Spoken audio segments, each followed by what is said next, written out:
This one is a tough one, but it is one of the most powerful tools to become financially successful.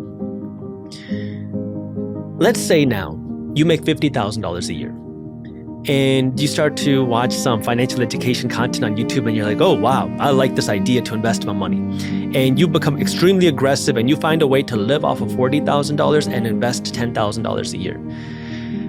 Well, what happens to a lot of people in this situation is you say, you know what, Jaspreet, I want to do more of this.